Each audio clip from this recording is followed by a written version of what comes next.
Hello दोस्तों, स्वागत है आप सभी का हमारे इस चैनल पर। दोस्तों, आज के इस वीडियो में हम लोग पढ़ेंगे भूकंप के बारे में। तो ये बहुत ही इम्पॉर्टेंट टॉपिक आप कह सकते हैं और यहाँ से भी प्रश्न पूछे जाते हैं। तो ज्वालामुखी से संबंधित ये भी टॉपिक है। ज्वालामुखी मैंने आपको पहले पढ़ा रखा है, उसी से संबंधित है, तो आप इसको समझ सकते हैं। बहुत ज़्यादा इसमें कोई आपको कठिन नहीं लगेगा पढ़ने में। ध्यान से आपको एक दो बार इसको लिखना है और फिर एक दो बार इसको पढ़ लेना है।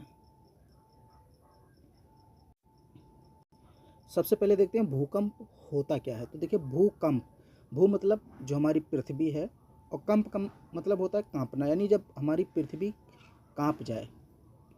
अब इसको देखते हैं थोड़ा परिभाषित रूप में।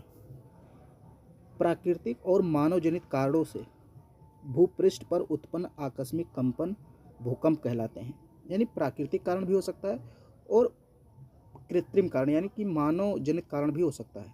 तो इन दोनों कारणों से पृथ्वी पर जब कंपन उत्पन्न होता है, उसी को हम लोग भूकंप कहते हैं। सामान्यतः भूकंप पृथ्वी की सतह पर कंपनों के रूप में पृथ्वी की आंतरिक ऊर्जा का विमोचन होता है। विमोचन का मतलब निष्कर्षण, यानी कि जो पृथ्वी की आंतरिक ऊर्जा है, जब वो ऊपर निकलती है अंदर से, यानी पृथ्वी के अंदरूनी भाग से, आंतरिक भाग से जब ऊर्जा निकल कर ऊपर आती है तरंगों के रूप में, कंपन के रूप में, तो उसे हम लोग भूकंप कहते हैं। ये तो आपको सीधा सा इसका एक परिभाषा बता देना है कि भूकंप है क्या। फिर यहाँ से कुछ टॉपिक से प्रश्न बनते हैं 2-2 नंबर के। जैसे आपसे पूछ लेता है कि भूकेंद्र क्या होता है, या भूकंप केंद्र, या भूकंप मूल, या इसी को अवकेंद्र कहते हैं। तो ये भी 2 नंबर में पूछ लेता है। भूगर्भ में वह स्थान जहाँ सर्वप्रथम भूकंपीय ऊर्जा मुक्त होती है, भूकंप केंद्र या भूकंप मूल या अवकेंद्र कहलाता है।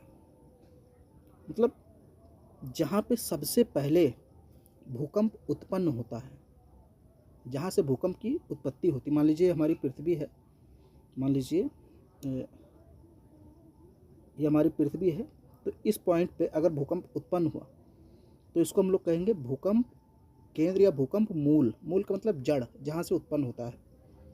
और इसी से रिलेटेड एक और टॉपिक होता है अधिकेंद्र। अधिकेंद्र क्या होता है? भूकंप मूल के ठीक ऊपर स्थित वह स्थान जहाँ पृथ्वी की सतह पर सर्वप्रथम भूकंप अनुभव किए जाते हैं, अधिकेंद्र कहलाता है।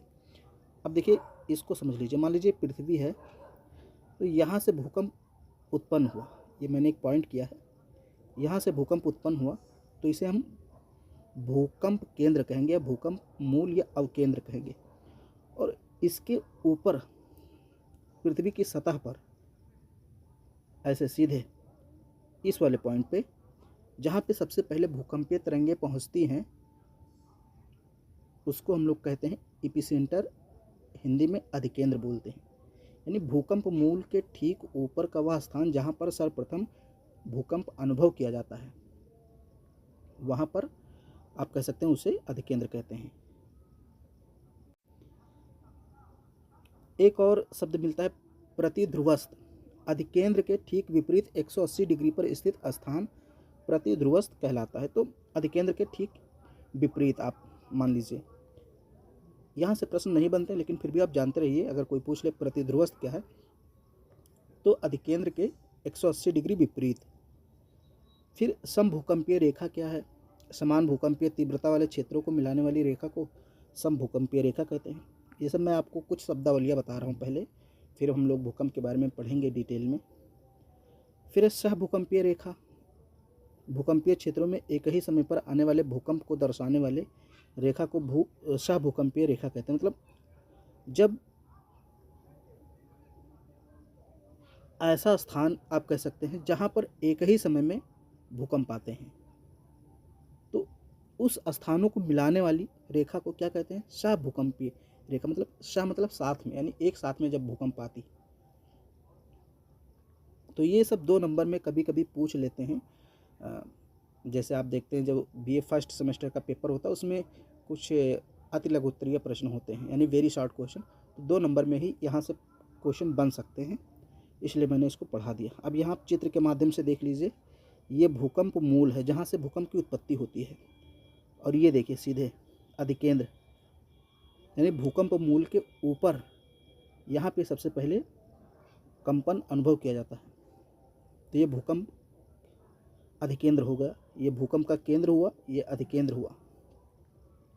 और ये जो पीली लाइनें हैं ये क्या है, तरंगे हैं, ऊर्जा एक प्रकार से है। और प्रतिध्रुवस्थ मैंने आपको बताया था अधिकेंद्र के 180 डिग्री विपरीत। तो अधिकेंद्र यहाँ पे है और 180 डिग्री विपरीत मतलब सीधी रेखा, तो यहाँ पे अधिकेंद्र है, सॉरी आपका जो है प्रतिध्रुवस्थ है। इसको देख लीजिए, 3 चीज़ें यहाँ पे दिखाई गई हैं, भूकंप मूल, उसके ऊपर अधिकेंद्र और अधिकेंद्र के जस्ट अपोजिट प्रतिध्रुवस्थ है। अब यहाँ पे 1-2 टॉपिक और है, जैसे सिस्मोग्राफ या सिस्मोमीटर क्या है, यहाँ से भी प्रश्न बनते हैं। तो पृथ्वी की सतह पर भूकंपीय तरंगों का अंकन करने वाला यंत्र सिस्मोग्राफ कहलाता है। ये देखिए सिस्मोग्राफ है, ये एक यंत्र है। सिस्मोग्राफ या सिस्मोमीटर क्या होता है, एक यंत्र होता है जिससे पृथ्वी की सतह पर भूकंपीय तरंगों का अंकन किया जाता है, मापा जाता है। और सिस्मोग्राम क्या है, ये भी इसी से रिलेटेड है। सिस्मोग्राफ द्वारा भूकंपीय तरंगों का अंकित प्रतिरूप सिस्मोग्राम कहलाता है। कहने का मतलब ये जो सिस्मोग्राफ है, ये कागज़ पर जिन लाइनों को ड्रॉ करता है, बनाता है, उसे ही सिस्मोग्राम कहते हैं। जैसे ये यहाँ पे देखिए एक चित्र बन गया है ऐसे ऐसे करके, तो ये क्या है, सिस्मोग्राम। किसके द्वारा बनाया गया है, सिस्मोग्राफ के द्वारा। अब भूकंपीय तरंगों के बारे में हम लोग बात करते हैं, बहुत इंपॉर्टेंट है, यहाँ से लॉन्ग प्रश्न, लॉन्ग क्वेश्चन बनते हैं। सिस्मोग्राफ से प्राप्त सूचनाओं के आधार पर वैज्ञानिकों ने भूकंपीय तरंगों को निम्नलिखित 2 वर्गों में विभाजित किया है। देखिए भूकंपीय तरंगे, एक काया तरंगे जिनको बॉडी वेव्स बोलते हैं, दूसरा है धरातलीय तरंगे जिनको सरफेस वेव्स बोला जाता है। अब काया तरंगों में भी 2 प्रकार हैं, प्राथमिक तरंगे पी वेव्स और द्वितीयक तरंगे यस वेव्स। पी मतलब प्राइमरी वेव्स और यस मतलब सेकेंडरी वेव्स यानी द्वितीयक। और फिर धरातलीय तरंगों में जैसे यल वेव्स आ गए, या जिसको लव वेव्स कहते हैं, और रैले वेव्स। तो ये 2 तरह की यहाँ पे आ गई हैं। सबसे पहले हम लोग बात करेंगे यहाँ पे काया तरंगों की। और काया तरंगे यानी जिनको पिंड तरंगे या बॉडी वेव्स कहते हैं, भूकंप के दौरान भूकंप मूल से निकलती हैं। जब भूकंप आता है तो भूकंप मूल से निकलती हैं। अब भूकंप मूल क्या है मैंने आपको पहले ही बता दिया है, इसलिए तो जब भूकंप मूल से ये तरंगें निकलती हैं तथा भूगर्भ के विभिन्न भागों से होते हुए पृथ्वी की सतह से टकराती हैं। पृथ्वी की आंतरिक संरचना के संदर्भ में ये तरंगें सर्वाधिक महत्वपूर्ण और सर्वाधिक विश्वसनीय जानकारी प्रदान करती हैं। मुख्यतः 2 प्रकार की होती हैं, प्राथमिक तरंगे और द्वितीयक तरंगे, जो मैंने यहाँ पे आपको बता ही दिया है पहले से ही। ये देखिए, अब हम लोग को पढ़ना है प्राथमिक तरंगे क्या है, पी वेव्स यानी प्राइमरी वेव्स क्या है, बहुत इंपॉर्टेंट है। तो सबसे पहले सिस्मोग्राफ पर यही तरंगे रिकॉर्ड होती हैं, यानी जब भूकंप आता है तो सिस्मोग्राफ पर सबसे पहले कौन सी तरंग आती है, प्राथमिक तरंग। इसीलिए इसको प्राथमिक कहा गया, प्राइमरी, क्योंकि ये सबसे पहले अनुभव की जाती है। ये तरंगे होती हैं अनुदैर्घ्य, माध्यम में संपीड़न तथा विरलन उत्पन्न करती हैं। इस कारण इन्हें कर्षापकर्षी तरंगे भी कहते हैं। ये ध्वनि तरंगों के समतुल्य होती हैं। बस इतना आपको याद रखना है। आप इसमें जो है ये याद रखिए कि प्राथमिक तरंगे अनुदैर्घ्य तरंगे होती हैं ध्वनि तरंगों के समान। जैसे ध्वनि की तरंग जो होती है वो अनुदैर्घ्य होती है, वैसे ही प्राथमिक तरंगे भी अनुदैर्घ्य होती हैं। इनका वेग 8 किलोमीटर पर सेकंड से 14 किलोमीटर पर सेकंड होता है, ये भी याद रखिए। और ये जो लाइन मैं आपको बताने जा रहा हूँ ये बहुत ही इंपॉर्टेंट है। ये तरंगे तीनों माध्यमों में गति करती हैं, ठोस, द्रव, गैस। यानी जो प्राथमिक तरंगे होती हैं ये ठोस में भी चल सकती हैं, द्रव में भी चल सकती हैं और गैस में भी चल सकती हैं, परंतु ठोस माध्यम में इनकी गति सर्वाधिक होती है, द्रव और गैस में कम होती चली जाती है। सबसे ज़्यादा गति इनकी किस में होती है, ठोस माध्यम में। भूकंपीय तरंगों में सबसे कम विध्वंसक होती हैं, ये भी याद रखिए। सबसे कम विनाशकारी होती है, मतलब ये तरंगे कोई नुकसान नहीं करती हैं, लेकिन ये सबसे पहले पहुंचती हैं। ठोस में गति सबसे अधिक होती है, ठोस, द्रव, गैस तीनों में चल सकती हैं। तरंगों, ये जो तरंगे हैं ये अनुदैर्घ्य तरंगों के समान होती हैं, ध्वनि तरंगों के समान होती हैं, ये याद रखिए। इतना आपको प्राथमिक तरंगों के बारे में याद रखना है, बहुत इंपॉर्टेंट है। फिर है द्वितीयक तरंगे या सेकेंडरी वेव्स। ये तरंगे सिस्मोग्राफ पर पी तरंगों के बाद रिकॉर्ड होती हैं। यानी मैंने जो आपको अभी पी तरंगे बताया है, यानी जो पी वेव्स मैंने बताया है, उसके बाद कौन सी तरंग आती है? द्वितीयक तरंगे। इसलिए इन्हें द्वितीयक तरंगे कहते हैं क्योंकि ये दूसरे नंबर पे आती हैं। ये अनुप्रस्थ तरंगे होती हैं, श्रृंग व गर्त में चलती हैं। यानी कि ये तरंगे ऐसे चलती हैं,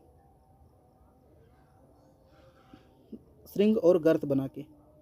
प्रकाश तरंगों के समान होती है, अनुप्रस्थ होती हैं। मैंने पिछले वाले में बताया था, वो अनुदैर्घ्य होती हैं और ध्वनि तरंगों के समान होती हैं, प्राइमरी वाली। और जो सेकेंडरी है, ये प्रकाश तरंगों के समान अनुप्रस्थ होती हैं। औसत चाल इनकी कम होती है, 4 से 6 किलोमीटर, जबकि मैंने इसमें आपको बताया था 8 से 14 किलोमीटर प्रति सेकंड। तो ज़्यादा इनकी चाल है, इसलिए जल्दी पहुंच जाती हैं। और इसकी गति थोड़ी कम है, इसलिए बाद में पहुंचती है, यानी कि प्राइमरी के बाद में सेकेंडरी पहुंचती है। केवल ठोस में गति करती है, द्रव और गैस के माध्यम में विलुप्त हो जाती है। तो सेकेंडरी वेव्स यानी द्वितीयक तरंगे केवल और केवल ठोस माध्यम में गति कर सकती हैं, द्रव और गैस में विलुप्त हो जाएंगी, उसमें इनकी गति एकदम लुप्त हो जाएगी। जबकि मैंने प्राइमरी के बारे में बताया था कि वो तीनों भागों में चल सकती हैं, तीनों माध्यमों में चल सकती हैं, लेकिन ठोस में ज़्यादा चलती हैं। लेकिन सेकेंडरी का क्या है कि ये ठोस में चलेगी, बाकी किसी में नहीं चलेगी। ये पी तरंगों की अपेक्षा अधिक विध्वंसक होती हैं। आती हैं बाद में, लेकिन ये विध्वंसक उससे ज़्यादा होती हैं।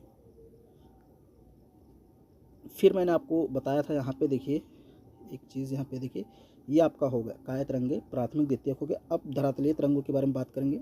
इसमें लप तरंगे और रैले तरंगों के बारे में थोड़ा सा हमको पढ़ना है।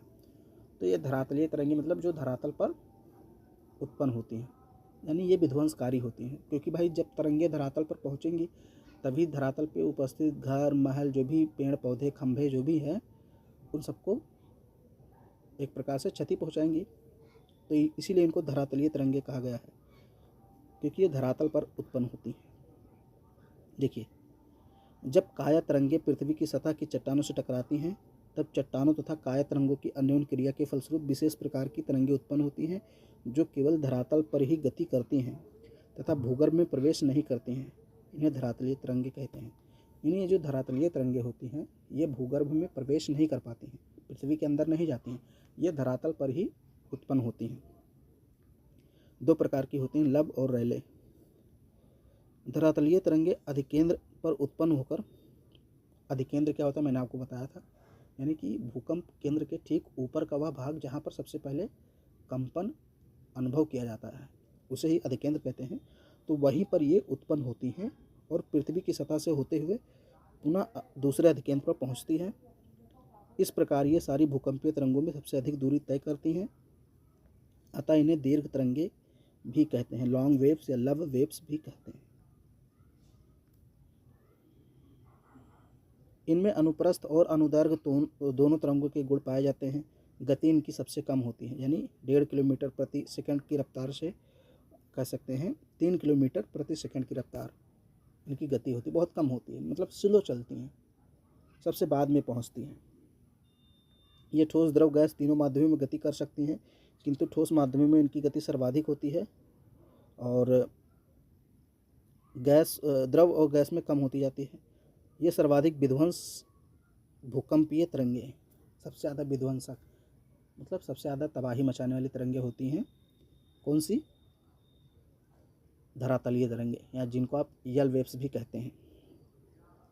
सभी संभव दिशाओं में धक्के देती हैं, इससे अत्यधिक बड़े पैमाने पर नुकसान होता है। धरातलीय तरंगों को लव तरंगों में व रैले तरंगों में विभाजित किया जाता है। लव तरंगे अगल बगल धक्का देती हैं, जबकि रैले तरंगे ऊपर नीचे धक्का देती हैं। बस यही फ़र्क है, ज़्यादा इसमें फ़र्क नहीं है। तो आज हम लोगों ने पढ़ा कि भाई भूकंप क्या है और भूकंप तरंगों के बारे में हम लोगों ने जाना। एक वीडियो इसमें और बनाऊंगा कि एक क्वेश्चन और यहाँ से पूछा था, भूकंप के कारण क्या क्या हैं। बाकी मैंने आपको भूकंप में इतना पढ़ाया, यहीं से क्वेश्चन बनेंगे। एक छोटा सा और टॉपिक है कि भाई भूकंप किन किन क्षेत्रों में पाए जाते हैं, तो वो भी छोटा सा टॉपिक है, वो भी मैंने अगले वाले वीडियो में आपको बता देना है। तो वीडियो पसंद आए तो उसको लाइक शेयर सब्सक्राइब जरूर करें।